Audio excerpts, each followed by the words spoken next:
Okay, now it's time to sculpt hair. So what we do first, so we want to create basically the subtool that's going to be our hair. We mask basically the area where the hair is going to be. And it doesn't have to be like super precise or somehow like precisely determine the area of the hair, just approximately. Basically, we need some space, some area where the hair is growing from, so we can extrude it and then work with it. And of course, we're going to use Dynamesh so we can change it. And it's going to be asymmetric hair. So let's turn off the symmetry and make a little adjustments. A little receding the temples. You want to make sure, is it like solid, the mask? You want to increase the contrast by clicking Ctrl Alt and on the object a couple of times, and then it kind of increases the contrast. Then you can see that there's no holes, and there is these kind of little tiny things that you want to change, to fix. Pressing the Alt, you remove the Ctrl Alt, you remove the mask, and then clicking, and then you see, is it like is it correct? Is it solid enough? Because sometimes you mask and then you leave some holes, and those holes can create some mesh disturbances, and you don't want that. We go to extract, and there is this value. I don't know how precise is it, but we click and then we see how much thickness we need to add or take away. If we are happy about this, then we click accept, and then don't forget to get rid of the mask. This object, basically, this is going to be our mesh that we're going to use for our hair, and we will be working in pretty low resolution, so that's why we activate the Dynamesh, and we're going to Dynamesh it a lot, especially in this beginning phase. Okay, now we have pretty low resolution, and the first thing we want to do, we want to put, the main masses of the hair. So that's the first thing. We can mark those main masses by, drawing with the dam standard, for instance. We imagine this is going to be like one sector, because usually it is one on the top, two on the temples, and one on the back. So that's the minimum you wanna create. So maybe some division here and on the back side as well. So you want to create like a separate shape here. So we take the clay buildup and then we start building up. Maybe the lazy mouse is off, and maybe we want to bring a little more here on top. So you create some, you don't want it to afraid about. Maybe back face mask is better to turn on, so it doesn't create on opposite side doesn't create so much cavity here. So that's what you don't want to have. Basically, you want to build, you don't want to on expense of the other side. So that's why back face mask is better if it's on.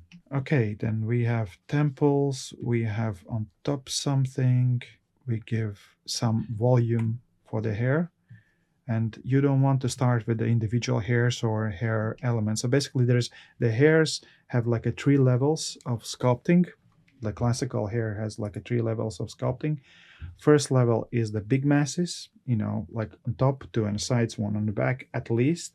Second is is like a hair, this is how you call these groups of hairs, and it's like a next level of division. And then finally you can do a little like hairs or even smaller division. So at least should be in 3 levels, at least in 3 levels. Okay, now what we want to give this main volume to the hair. So let's give the main volume, and basically very low res, you give some. Then of course you can get rid of some if you don't like and just Dynamesh it and start all over again. It's not a problem. So basically, we decide what kind of hairstyle is going to be. We compose the hair based on our idea what kind of hairstyle is going to be. I use normally clay buildup and the move tool in this stage. Maybe on top a little bit more, and then with the move tool, you know,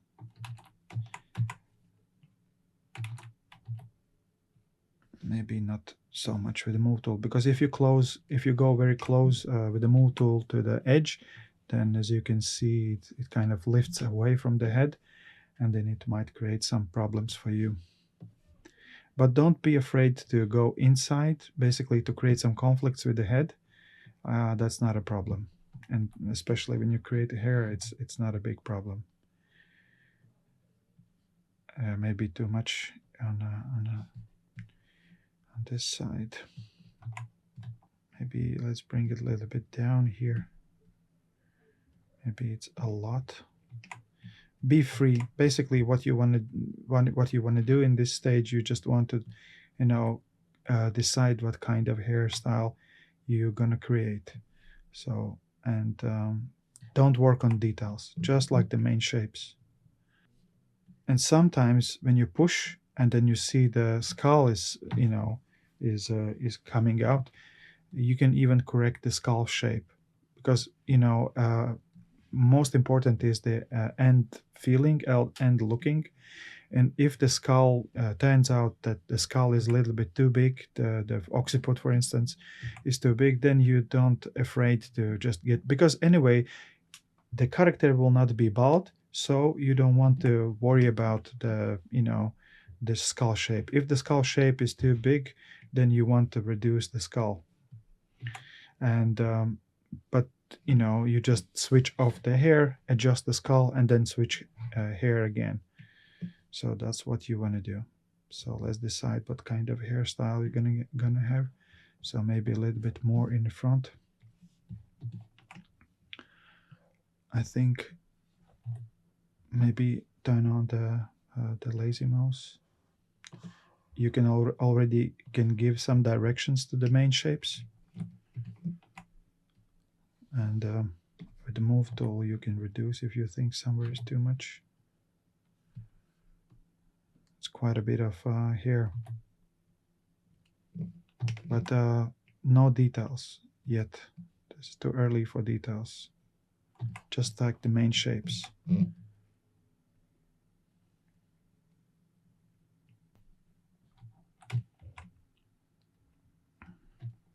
Dynamesh.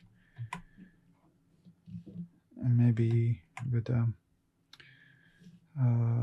dam standard also you can work with. Dam standard already gives some directions.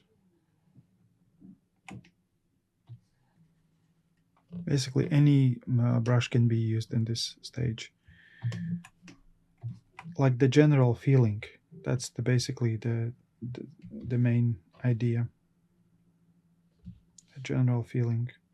So when you are satisfied with general feeling, for instance, now I said, okay, this is approximately what I like, then Dynamesh, and then you can start work on more in details. But I'm not satisfied yet, so I think I want to add a little more here, here. Okay, maybe this is a little too much here. Okay, now we have a base, and we can start work on the next level of the hair.